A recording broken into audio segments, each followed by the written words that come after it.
How do we even deal with this? A little bit of persecution We and stuff may like have that, to which is rename bad, this show but because you're a little bit more than a far-right Republican. hey, what can I say? I think you could say I'm a fascist. Yeah, I am. How can we as a society fight this ignorance? He means upholding human dignity, because I even believe in your dignity. I don't, in a state that I was running, I wouldn't want to hurt you or anything like that. But quite frankly, I don't debate fascists. Okay. So do you concede then? I mean, why? Do I concede you're a fascist who won't condemn the Nazis? Yeah. Yes, I concede that. Okay, great. Is it too late? I mean, genuinely. And he warns Trump 2.0 could be a fascist regime. Fascist rhetoric. Yeah, this is what fascism looks like. Fascism. How much do the taxpayers have to pay for a fascist country? Whose streets? Our streets. Whose streets? Our streets. Whose streets? Our streets. Our streets. Whose streets? Our streets. 2025 has been such a radical year, with plaguing issues and so many clashing ideals, we haven't been able to reach any common ground. As someone who would say that they pay attention to this stuff semi-often, I can say that one issue that has completely destroyed any sort of balance we could find is the border crisis. The issue with such a complex topic like this is there's no genuine answer. I mean, I can sit here and say, let's lock up the border because we don't want illegal immigrants coming in because they propagate crime. Or I could sit here and say, let's keep the borders open because we have provable science on immigrants coming in and actually creating more jobs and being better for our culture.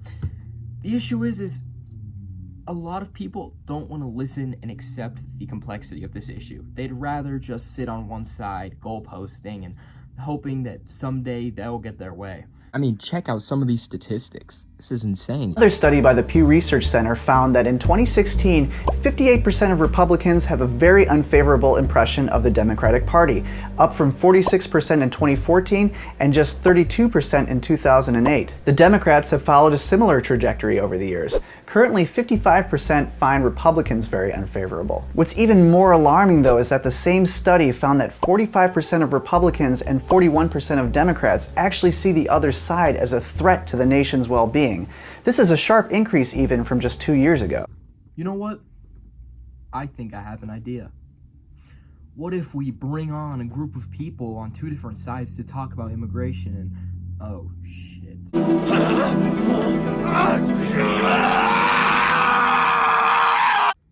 You know, if Jubilee's taught me anything, it's that the more you show two sides, the more likely I'm to be radical on one or the other. It is a dumpster fire of an experiment. Now, clearly at this point, we can all say that everything they do is financial and nothing they do even matters to politics. But the issue is they keep just raking in views again and again and again and again. Now listen, I'm fully aware that the populace who's watching these videos isn't looking for the pinnacle of political commentary. There's a reason that the background image for their YouTube banner is another banger for while I eat. But I have an issue with that.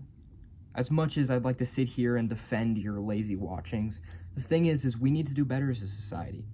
And originally, this video was not going to be about that. This video was going to be about fascism and my ill will towards it and why even discussing with fascists is unnecessary. And though I will dive into that in this video, my overarching point is going to be why I believe you need to be a smarter consumer in the landscape of endless content. We are in a doozy of a year right now. Everything is getting on the nerves of Americans. Everything is making us fearful right now.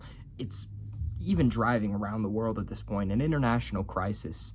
Like I previously mentioned, we have immigration, we have the Epstein files list. This has become such a major blowout scale thing, as it should be. It's even, you know, everybody on each side, right and left right now, agrees that we need to be talking about this. But with all of these issues, we cannot be taken advantage of by these giant companies who seek to make money from it, Jubilee being one of them.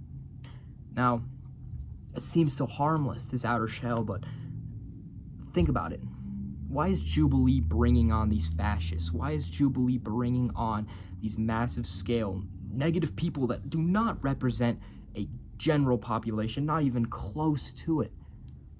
It's not to support us and to show us that we can reach a common ground. It's to show us that we can't. It's to show us that our fears are right, our inclinations are correct.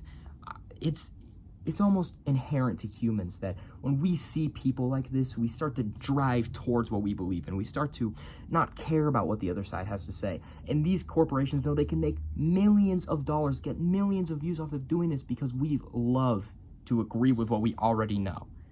We love it. So how can we stop doing this? How can you be a conscious consumer? How can I be a conscious consumer and stop feeding into this bullshit? The first way to not fall for the bullshit that's being put out now is don't fall for these radical viewpoints. I am an immigrant. I'm speaking from personal experience. Get the hell out. I don't even like... I should get the hell out. Yes. Why? When you hear somebody talking about any form of autocracy or anything so radical that, you have to be like, oh, how could this compare to my view? Don't do that. Don't. These people, I believe that we should talk to everybody. We should give everybody a chance, but these people on this fascist side, it's not how that works. I believe that these people should not get the time of day. The reason that the Nazi regime was able to succeed is that Hitler was given the time of day, and slowly he was able to utilize his position to convince others.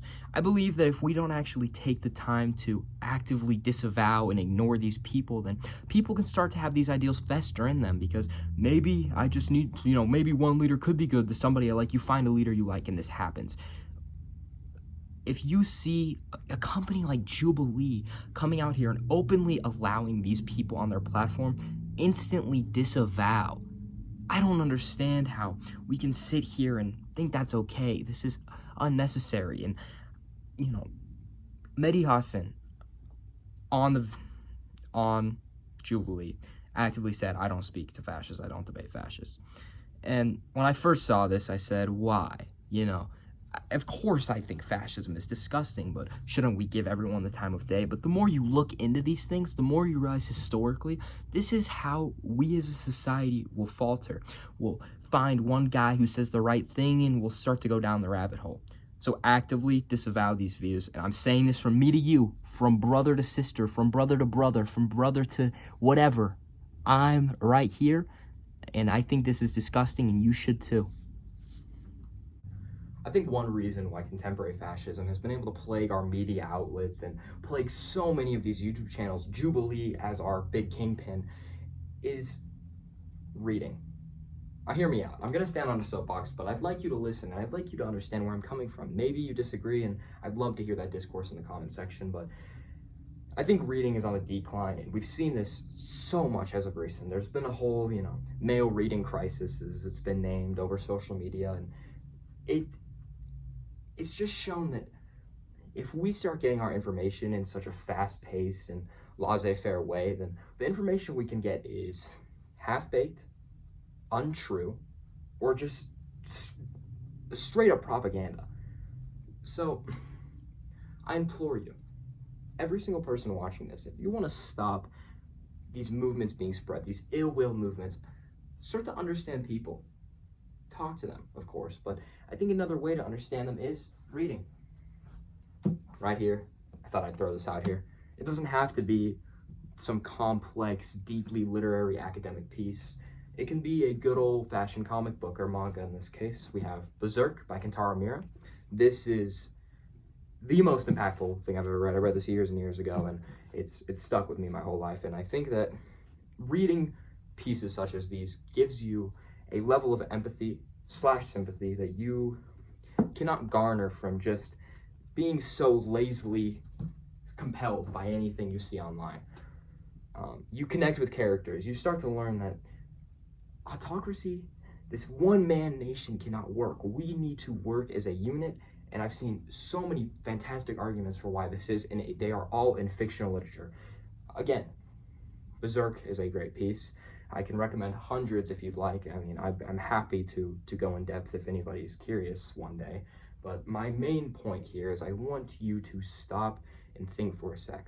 The reason why channels like Jubilee to me are just malignant is not because they are inherently the worst thing on the planet. It's because we can do so much better. We have done so much better. There are so many beautiful works out there that just actually educate, actually teach, and actually show conversation that are nonfiction, fiction, real, YouTube interviews. I'll put a bunch up on screen here. Bunch of stuff. As this is going, I'll show you all of this stuff. I was going to make this a long video. I was going to tell you why I think fascism is so disgusting, but God, it's been reiterated thousands of times. It's unnecessary. This video to me is about contemporary fascism and you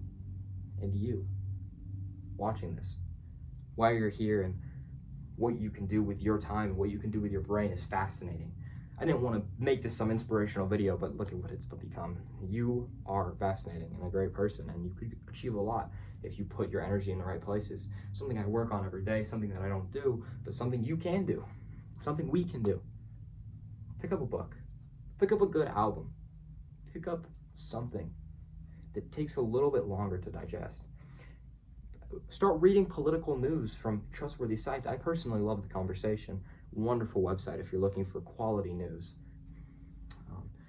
Learn about journalism, learn about reporting, learn about all of these motives. Just become a learner. And I promise you, the more you learn, the more you'll be able to stay away from these, and the more you'll be able to look at Jubilee and see how disgusting they are, just like I have. I hope you have a fantastic day. Again, sorry for the shortness of the video, how cut it's been and how messy it's been, but I hope that I've gotten the final point across through all of this, and I truly wish you the best in your journey. So, I've been Calm Daily. I will make more videos. It will be much better than this. I can promise you that. So if you'd like to if you'd like to subscribe, I would be happy about it. Have a great day. Thank you.